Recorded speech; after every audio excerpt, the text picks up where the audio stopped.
When we think of the term Waterwise plants, they're quickly labelled as boring or unattractive, but it's just not true.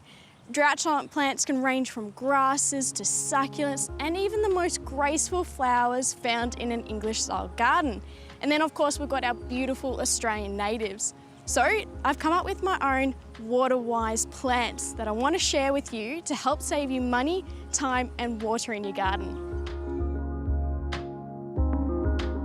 First up on my list is this amazing eucalyptus. It's called Silver Princess, and it's really famous for its beautiful white coated stems, and it tends to get that when it matures a bit.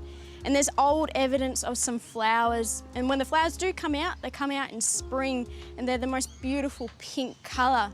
Now this tree can get anywhere from 6 to 8 metres depending on your climate, and when you first plant it, you want to give it a really good drink through that summer to help establish it. But then after that, it'll be good to go. How's this for some contrast in your garden? This is Luca Brownie, and this is also known as the cushion bush. Now it's quite an arid plant, so if you live in a coastal area with a lot of salt winds, this is perfect. But it also hates water. Too much, it will collapse. So if you've got a dry spot in your garden, it will love it. And it will only grow to about 1 metre tall and 1 metre wide, so it's the perfect compact little plant for your garden.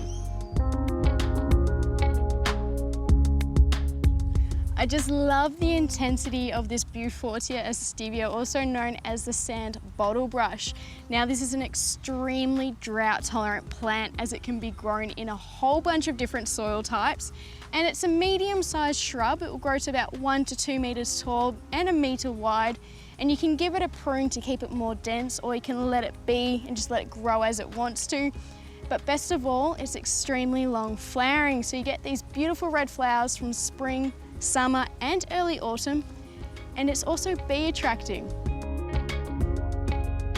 One of my favourite plants to use in a Waterwise garden is grevilleas, and this is a stunning variety. It's called Spirit of ANZAC.